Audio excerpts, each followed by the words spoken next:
Hello, everyone, and welcome to Kilowatt. My name is Bodie, and I am your host. And Tesla had an event. I don't know if you noticed. The media didn't really talk about it all that much. But they had their investor day. And I'm going to be honest with you, it was not exciting from a standpoint of product announcements. But Tesla kind of let us in, gave us a peek behind the curtain of how their operation works and kind of some of their thought processes. So I found it really interesting, but it was not like a new vehicle event, which is really exciting. This is really informative and exciting for nerds like us, but not exciting in a way that my wife was interested in watching. Like, my wife actually sat down and she actually agreed to watch it with me, and she made it about 20 minutes, and she's like, "This, I can't do this." And I understand. It was very nerdy, but it to me, and hopefully to you, it's going to be super interesting. Before we go on, this is a new month, so I would like to thank our Patreon supporters. And instead of reading everybody off in one big list, Investor Day was 3.5 hours long. I can't put that all in one show. Now, this show is not going to, I cut a lot of stuff out, so we're not going to cover the entire 3.5 hours with clips. Like, I cut a lot of stuff out. But I'm trying to keep these shows more manageable. So I have a starting point and a stopping point. So you're going to get shows over the next couple of days, because the feedback I've gotten from listeners is that they would rather have shows that are manageable to listen to, and having those long 1.5 to 2 hour shows is not manageable for them to listen to. And I understand. One, I have a monotone voice. Two, I'm not that entertaining. And three, turns out my self-loathing thoughts won't let me come up with a third thing. But in either case, the point is that I'm trying to put this out in a manner that is easy to digest for everybody instead of overwhelming, because I don't want to overwhelm everybody. All right, let's get to those patrons and thank them. I'm going to thank Chris, Jamie, Mo Cowbell, Don, Christopher, Stephen, Alex, Alan, Matthew, Andrew, Friendly Sleet 66, Joseph, and Jerbo. I want to thank each and every one of you for supporting the show. If you did not hear your name, remember, we're breaking this down into multiple parts. My thought is 3. So you should hear your name in the coming days. All right, let's get into the show. Before we go to our first clip, I've said this before, this presentation was very long. I'm going to cut out a lot of this stuff, but I would encourage you to go and watch the presentation yourself if you have 3.5 hours free, because there's a lot of good information in there. I thought it was really well done. Remember a few episodes ago when I said, here are the things to look for at Tesla Investor Day? I want you to know that everything that I said was wrong, with the exception of they're going to build a gigafactory in Mexico.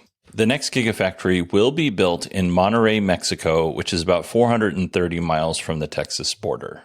All right, let's jump into our first clip, which is Zach Kirkhorn, the CFO of Tesla, just kind of giving us an idea of what to expect from this presentation. So as we reflect back on the history of the company, there's been distinct phases of product advancement, technology innovation, and rapid volume growth. The most recent of which has been the global expansion and localization of the Model Y program. And so today, we want to talk about the future. We don't want to talk about this quarter or next quarter. We want to go further out into the future. And we've divided today's presentation into 3 parts. The first of which, we're going to go macro.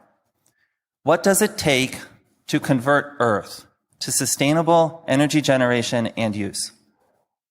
The second, we want to talk about Tesla's contribution to that global need. And we're going to go function by function through the company, and you'll meet our entire leadership team, and we're going to get into the details of what those teams are doing as part of the broader goal. And then in the third part, we're going to bring it back up and talk about what this all means for the company as a whole. So before we get started, statements made in this presentation are forward-looking statements that are subject to risks and uncertainties. More details can be found in our written material. All right, next up we have Elon and Drew Bagliano, and they're going to talk about Master Plan 3 and just give us this overview. And I've got quite a bit to say about this, but I'll say it on the other side once you've heard the overview. Master Plan Part 3. So, as Zach was mentioning, the thing that I think is we wanted to convey, probably more importantly than anything else that we talk about here, is that there is a clear path to a sustainable energy Earth. It's not, it doesn't require destroying natural habitats. It doesn't require us to be austere and stop using electricity and sort of be in the cold or anything. The story, and I think this holds together quite well, and we'll be actually publishing a detailed white paper with all of our assumptions and calculations, is that there is a clear path to a fully sustainable Earth with abundance. In fact, you could support a civilization much bigger than Earth, than much more than the 8 billion humans could actually be supported sustainably on Earth. And I'm just often shocked and surprised by how few people realize this. Most of the smart people I know actually don't see this clear path. They think that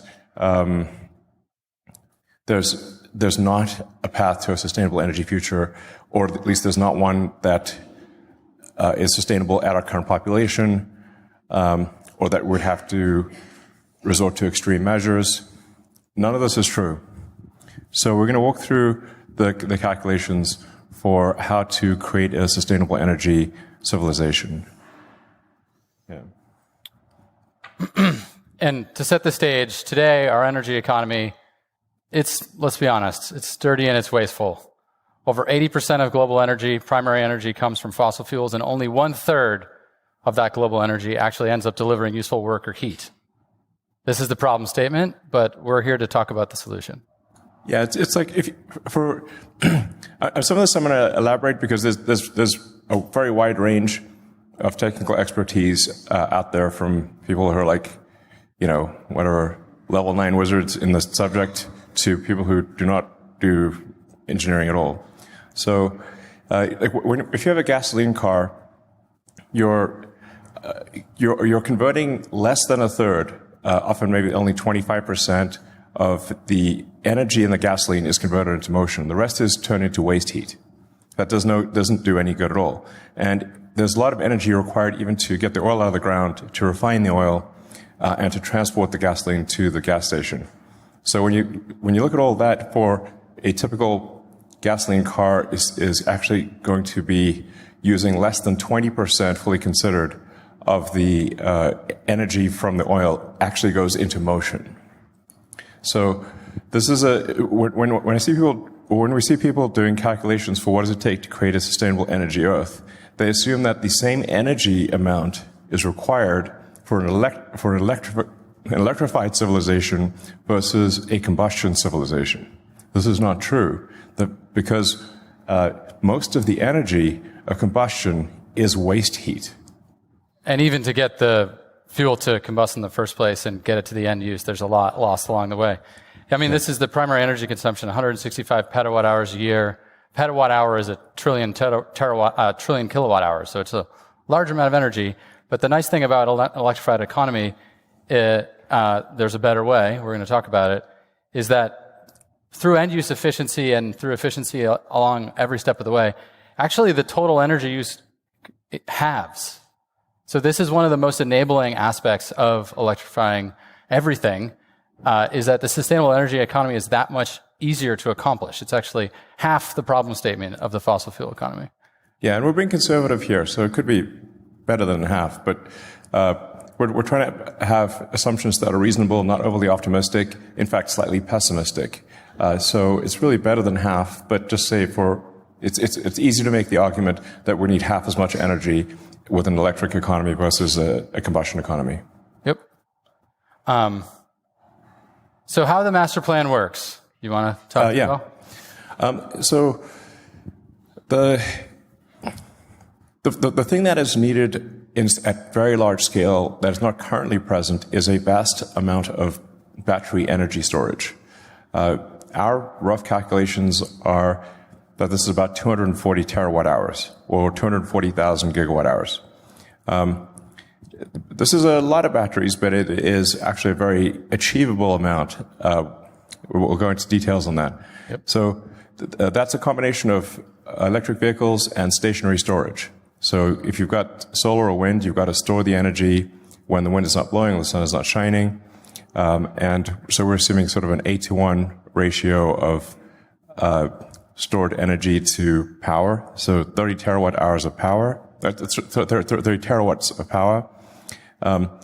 Our actual capital expenditure calculation for manufacturing investment is more like 6 trillion, but we made it higher to make it 10 trillion.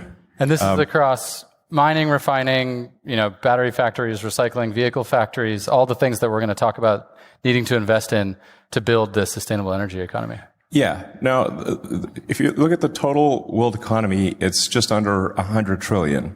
So if this was spread out, say, over 10 years, it would be 1% of the global economy.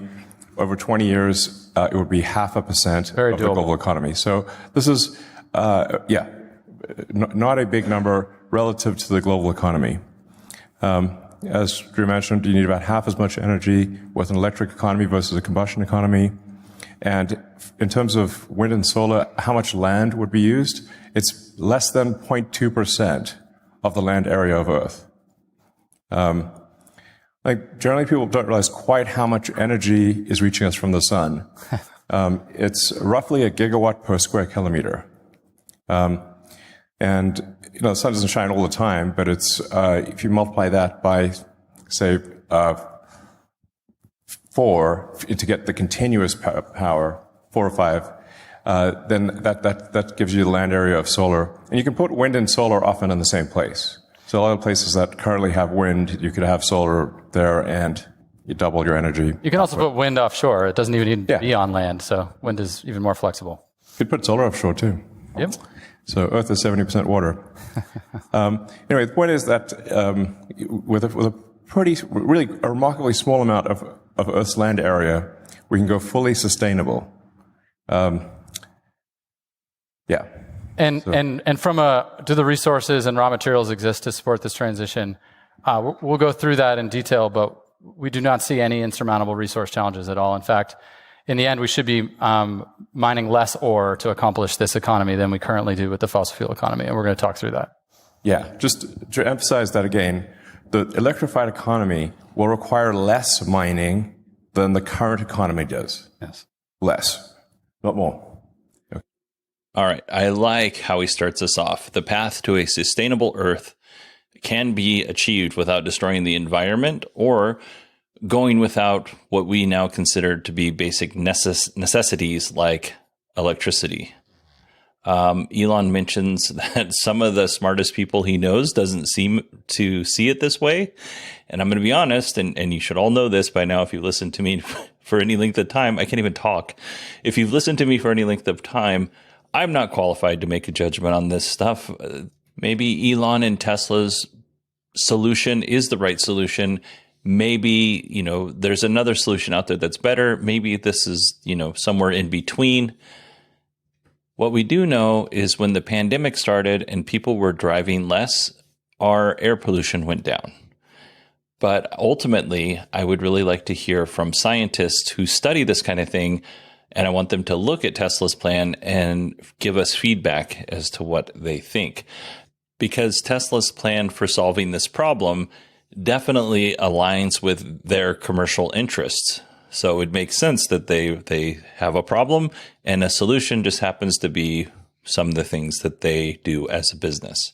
Now, I don't want this to sound like I am bashing Tesla's ideas, their plans, or whatever they're doing in terms of pushing this forward. But I do want to say that this can't be as easy as Tesla is making it sound. They're going to run up against a ton of headaches and roadblocks in order for this to work. Let's say Tesla's solution is the perfect solution to make this work. We're going to have businesses, governments, and then the rest of the world's population on board to make this an easy and smooth transition. And there are businesses that make their money doing the exact opposite of what Tesla wants to achieve. So it's safe to say that not everybody's going to be on board with this plan. Again, I don't want this to sound like I'm being negative, but I do think it's important to be critical, and not critical in a way of just being a jerk. I mean, not taking everything that Tesla says as gospel and actually looking into it a little bit further and asking questions, like the constructive critical, not the tear down critical. Now, having said that, let's set up our next clip. Tesla says in order to reach this sustainable energy economy, here's what we need: 240 terawatt hours of storage, 30 terawatts of renewable energy, a $10 trillion investment into manufacturing. $10 trillion is so much money. That's so much money. It's not a little, 10 is a small number. 10 trillion is a very large number. Drew says that they'll need half as much energy with an electric economy versus a fossil fuel economy. And they talked about how much land you would need in order to make this, transition possible.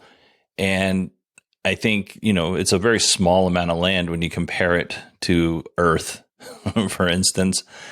But where these renewable energy stations are positioned in terms of where populations are and stuff like that, I think that's really important. I just don't think you can take the entire Sahara Desert, turn it into a solar and wind farm, and then say we're good for the rest of the world. You just connect to us right here. I think we're going to need a lot of these little renewable energy sites.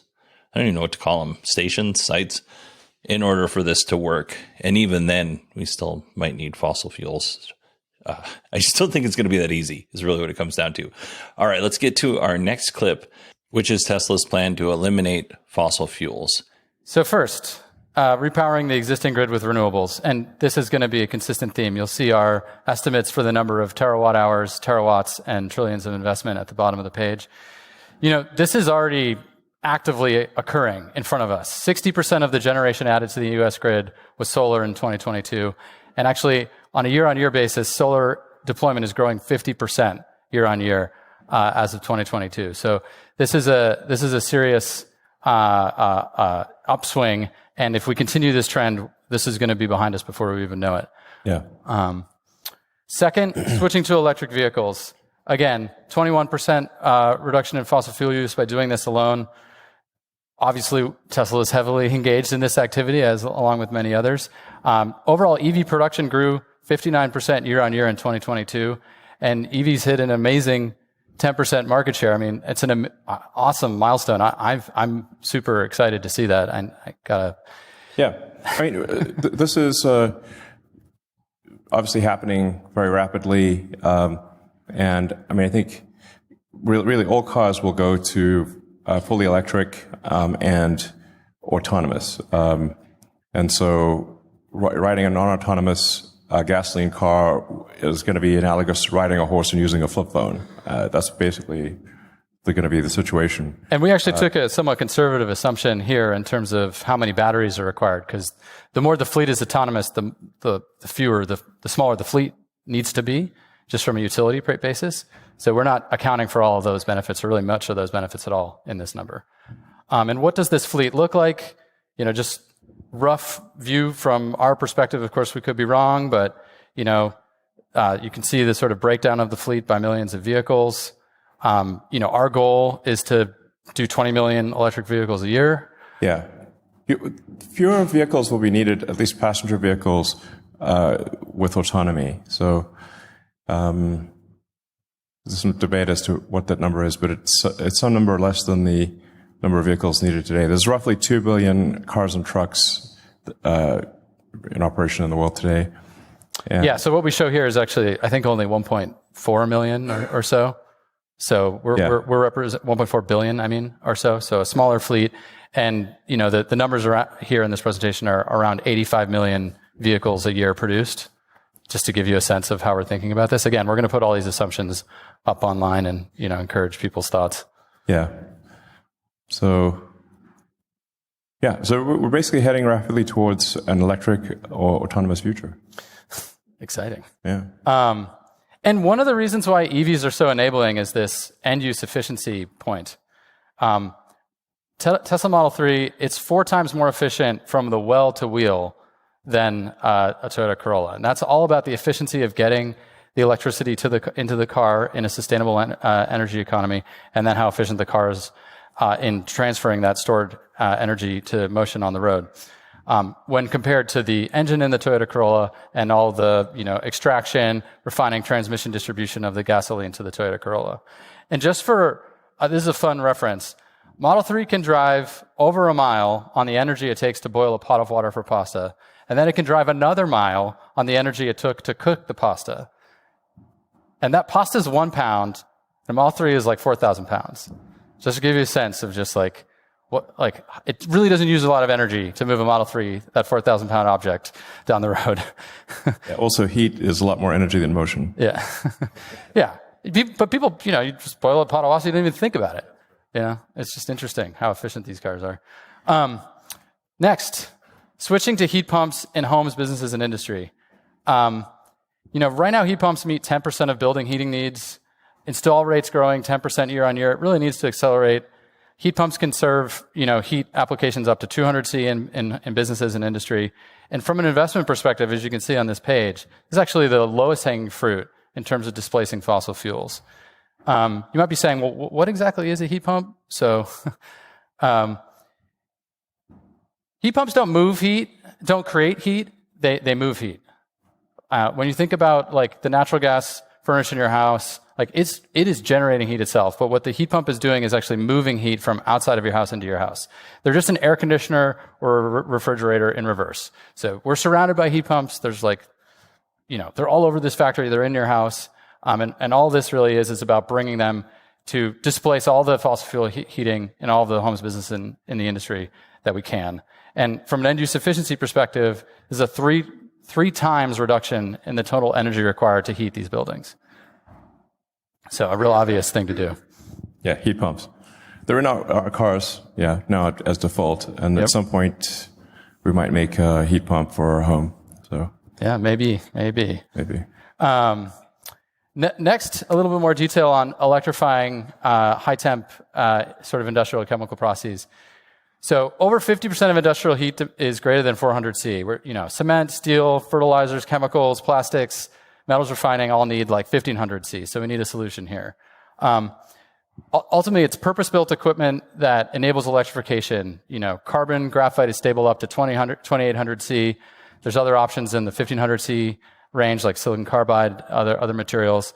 So the idea here is you create and store heat when renewable power is available. If this is a sustainable energy economy, renewable energy is intermittent, peak of the day, you've got more generation than you need, you make a bunch of heat then, and then you transfer that heat into the industrial process 24 hours a day using the stored heat you created when the sun or the wind was blowing. That's the concept here.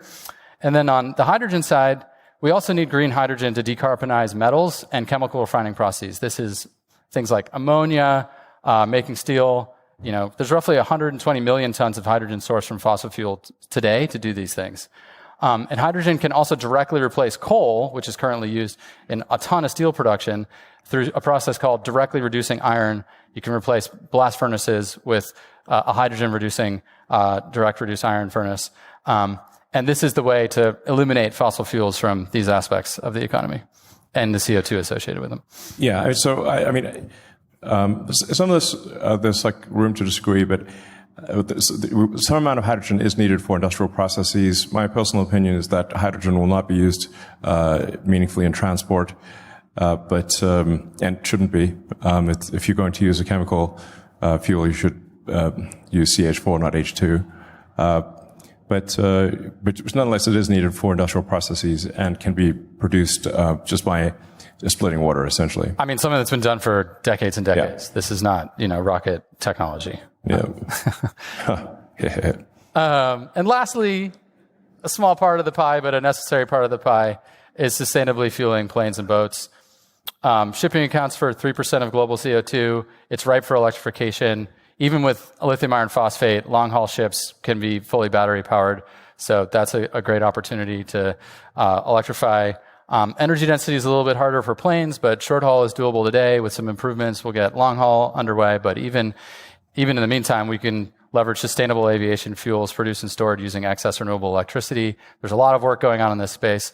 And it's not, yeah. Yeah. I mean, to really get long-range aircraft and long-range shipping to use lithium ion, you need to redesign the ship and not just or the plane and the plane to take advantage of the fact that it is a new source of energy. It's a different architecture. So. Just like with an electric car, you wouldn't just take a gasoline car and stick a battery in it. That's very, very suboptimal. It's much more efficient to have the battery be the structure of the car, and make it mass efficient and optimized for batteries. The same if that's done with aircraft, I think you can get long range aircraft at around with cells at around 450 watt-hours per kilogram, which you can buy it right now, actually. It's expensive, but I think that price will come down. So when we stack up all of these efforts, we end up with the numbers we shared at the beginning of the presentation. 30 terawatts, 240 terawatt hours, $10 trillion. And you may be saying, like, I need some context. Is this feasible? Spoiler alert, it's entirely feasible. Just looking at it from a growth rate perspective, how much do we need to grow the deployment of these technologies? We're talking about only a 3x growth rate in solar and wind deployment. Solar is already growing at a breakneck pace, as is wind. This gap is going to be closed really quickly. When we look at the electric vehicles, they have to grow 11x. Well, they grew 60% year on year last year. That growth rate is also going to close pretty darn. That gap is going to close pretty quickly as well. And lastly, storage. Tesla's energy storage business has grown at 65% CAGR since 2016. The global, energy storage business is accelerating pace as well. I mean, all of these gaps are going to close, especially as this momentum of the transition to sustainable energy accelerates. And of course, our goal on this page is 20 million EVs per year and 1 terawatt hour of stationary storage per year, basically as soon as we can. And then, what about this investment? How do I have a reference point on this investment? Elon mentioned it's 10% of, 1 year's world GDP. Another way of thinking about it is how does it compare to what we're investing, like what we invested last year in the fossil fuel infrastructure? And it's 60% of that investment. So actually building this sustainable energy economy is less than extending the fossil fuel economy from a year-over-year investment basis. So very doable. When we look towards, does this fit on the planet? Absolutely. Less than 0.2% of land. As a reference point, the total land area intensively farmed today is 12.5% of all land. So, I mean, you drive around, you see some farms, but you don't see them everywhere. This is an order of magnitude, more than an order of magnitude difference between farming and what we're talking about for sustainable energy land. Yeah, and it doesn't need to displace farmland or forests or jungle or any kind of ecological preserve. It can be used in very sparsely populated desert regions. Yeah. Barren areas, areas that are just not really fit for development or otherwise used. So, yeah, I mean, 0.2% can fit into a lot of places. Yeah, there's essentially no meaningful ecological impact. In fact, transition to a sustainable energy economy would result in a substantial reduction in current ecological impact. And I would like to hear from scientists who actually study this kind of stuff and tell us, what is going to be the environmental impact. Maybe it will be very small or insignificant, or maybe it'll be huge. I don't know. I'm not qualified to answer that question. And I'm not just going to take somebody who has a microphone's word for it. Although I have a microphone and you should take my word for everything now that I'm thinking about it. Yeah. Also, what they're planning won't eliminate fossil fuels. It'll just likely reduce it. And I don't think Elon thinks that, or the team thinks they're going to completely eliminate fossil fuels. And they've said that in the past. Let's talk about the 5 areas of work to get this done. Repowering the existing grid with renewables. Just by doing this, Tesla says that they can reduce 35% in fossil fuels. So a 35% reduction in fossil fuels. But you would need 24 terawatt hours of stationary storage, 10 terawatt hours from solar and wind, 10 terawatts from solar and wind. And here's the thing, they say $0.8 trillion investment. Now, I'm not a math magician, but $0.8 trillion is $800 billion. 0.8 of a dollar, not that much money. $800 billion is quite a bit of money. Moving on to the switch to EVs, this would be, if we were to switch to 100% EVs, this would give us a 21% reduction in fossil fuels, which seems like a reasonable number. In order to do this and make it possible, we would need 115 terawatt hours of stationary storage, 4 terawatts from solar and wind, and a $7 trillion investment. It is very hard to wrap your head around what $1 trillion is. Like, if you make $50,000 a year for 20 years, that's $1 million. Like, that's obtainable over that 20 years, right? But $1 trillion is such a abstract number to me because it's just an enormous number. And just to give you an idea, if you had 40 billion $1 bills, right, and you stacked them together, that would measure 2,714 miles. $40 billion. That's a whole lot less than $1 trillion. But if you took $1 trillion $1 bills and you measured those out, you stacked them and you measured them out, that would be 67,866 miles, which is about 2.72 times around the Earth, according to nbsp, because I'm not going to be able to do that math in my head or even on paper or with a computer. I had to look it up, is what I'm saying. But in any case, we're talking for all of these steps, these 5 areas of work that Drew lined out for us, we're talking around $1 trillion at the low end, $800 billion at the low end. That is not an insignificant amount of money. Like, that's not something that we're just going to allocate just to see if we can do it, just to experiment and see if it works. It's a lot of money. So he goes on to talk about how fully electric cars and autonomous cars will lower that carbon footprint and you will use less fossil fuels because we won't have as many cars on the road. This is a maybe. Like, my kids don't have much of a desire to drive when they get older. Like, when I was a kid, when I was like 4 or 5 years old, I could not wait to drive. I was super excited about it. We just don't have that same kind of car culture that we did in the past. That doesn't mean it's not going to come back. So I'm not sure what car ownership will look like in the future. And I'll likely be dead before people entirely don't own cars.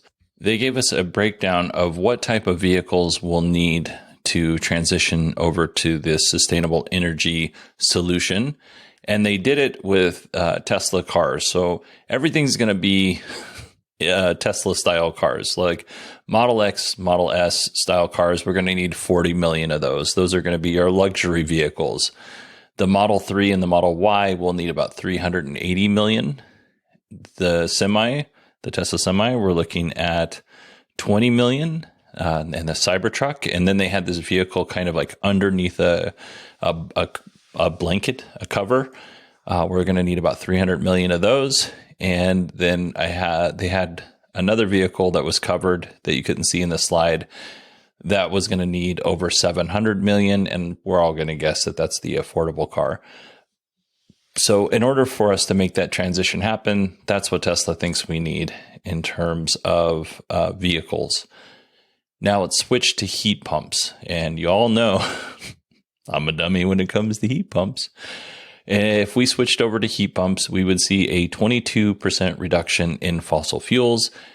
We'll need 6 terawatt hours of stationary storage, 5 terawatts of power from solar and wind, and a $0.3 trillion investment. So the smallest number, 300 billion, I said 800 billion was the smallest. 300 billion is actually the smallest.